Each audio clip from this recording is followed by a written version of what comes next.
Umengameli waseMelika uDonald Trump walibeka ngembaba ukuthi yena ngeke alubhade kulelizwe ukuzothamela lomhlangano uma uhulumeni ungalungisi lokho akuchaza ngezinto ezimbi ezenzeka kulelizwe. Kuzokhona nokushabalaliswa kwabomphakathi wamabhunu. Lokhu kuholele ekutheni umengameli uCyril Ramaphosa khathi ekhuluma nabeyindaba ey'nsukwini ezedlule athi ipolitiki yokuduba ayisebenzi. IMelika ibisiphendula ngobhekele abeyindaba eWhite House uAnna Kelly yathi ayeneme ngendlela umengameli uRamaphosa akhuluma ngayo ngoTrump futhi nje angeke ize ibe ingxenye yezingxoxo ze-G20 kepha izothumela isithunywa esemazingeni aphansi ukuthatha izintambo zokwengamela i-G20 eNingizimu Afrika. Ububhoklolo beMelika eNingizimu Afrika abuqali nge-G20. Ngesikhathi izwe lakwa-Israel lihlasela iPalestine, umonakalo waqala ukwenzeka lapho. Kwathi kamuva kwaba khona ukuhlasela kweRussia ihlasele Ukraine.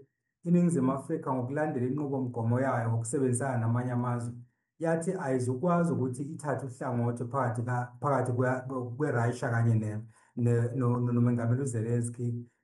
Ngaleyo ndlela izozama ukuthi kube nezingxoxo.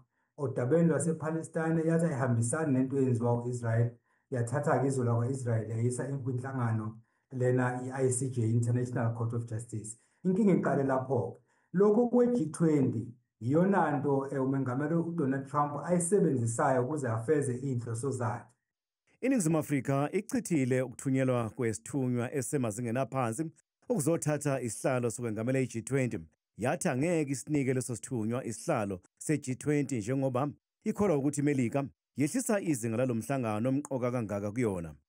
Isinqumo seMelika sichaza ukweya eNingizimu Afrika namazwe angamalungu e-G20.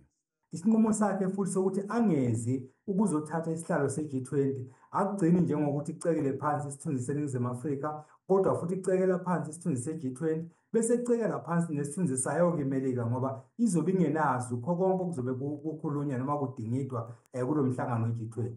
Umbuzo uthi ingabe iNingizimu Afrika ibisengathe ngendlela ubhoklolo beMelika futhi indlela ephendule ngayo izokuba namthelela muni kubudlelwane obulumelayo enabo neMelika. Into bekufanele yenze umengameli uRamaphosa umebuzwa ngabeyindaba bekufanele athi i-G20 iyaqhubeka, amazwe onke amenyiwe, kunamazwe angamalungu e-G20 amenyiwe, kube namazwe angewona amalungu e-G20 kodwa amenyiwe ukuthi azokwethamela ingqungquthela noma umhlangano lozoba khona.